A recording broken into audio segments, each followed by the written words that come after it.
સુરતની લાજપુર મધ્ય જેલ ખાતે મુલાકાત નિયંત્રક અભિયાન હેઠળ લીગલ એડ હેલ્પ ડેસ્કનો પ્રારંભ કરવામાં આવ્યો છે। સુરત જિલ્લા કાનૂની સેવા સત્તામંડળના સચિવ ડીઆર જોશીના હસ્તે અને આઈપીએસ શ્રીપાલ શેષમાની હાજરીમાં આ પહેલ શરૂ કરાયેલી। કેદીઓને તેમના પરિવારજનોને કેસ જામીન અને કાનૂની પ્રક્રિયા અંગે સ્થળ પર જ માર્ગદર્શન મળશે।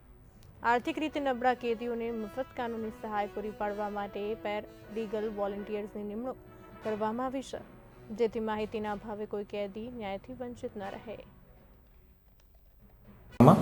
જિલ્લા કાનૂની સેવા સત્તામંડળ સુરતના અધ્યક્ષ અને માનનીય મુખ્ય જિલ્લા ન્યાયાધીશ શ્રી રાહુલ ત્રિવેદી સાહેબની માર્ગદર્શન અને દોરવણી મુજબ આજરોજ અહીં લાજપોર મધ્યસ્થ જેલ ખાતે કાનૂની સહાય હેલ્પ ડેસ્કનો શુભારંભ કરવા જઈ રહ્યા છીએ।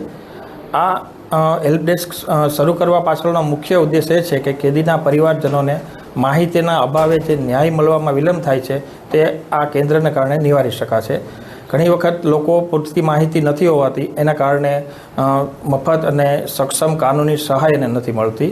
તો આ હેલ્પ ડેસ્ક ઉપર હાજર અમારા પીએલવી તેમને તમામ પ્રકારની જે તેમના લીગલ રાઇટ્સ છે એના વિશે માહિતી આપશે અને એમના પરિવારજનોને કેસના અપડેટ, કેસમાં અપીલ કરવી હોય તો શું કરવું એ તમામ પ્રકારની માહિતી પૂરી પાડશે।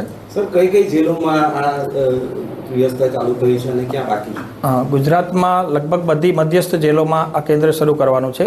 અત્યારે રાજકોટમાં એમ એક જગ્યાએ થયેલું છે અને સુરતમાં આપણે આજરોજ નેશનલ લીગલ સર્વિસ ઓથોરિટી અને સ્ટેટ લીગલ સર્વિસ ઓથોરિટીની સૂચના અને માર્ગદર્શન મુજબ આપણે સુરત જિલ્લાના મુખ્ય ન્યાયાધીશ અને જિલ્લા કાનૂની સેવા સત્તા મંડળના અધ્યક્ષ શ્રી રાહુલ ત્રિવેદી સાહેબ તથા full time secretary Shri DR Joshi સાહેબની સૂચના અને માર્ગદર્શન મુજબ અને એમની જહેમતથી આજે જે સુરતની લાજપોર મધ્યસ્થ જેલ છે ત્યાં લીગલ એડ હેલ્પ ડેસ્કનું આયોજન કરવામાં આવ્યું છે અને શુભારંભ કરવામાં આવ્યો છે, જેના થકી જે બંદીવાનો છે, એના મુલાકાતીઓ છે, એમના પરિવારજનો છે, તેમને વ્યવસ્થિત કાનૂની માર્ગદર્શન મળી રહે અને સલાહ સૂચન અને સહકાર મળી રહે તેવો ઉદ્દેશ્યથી આજે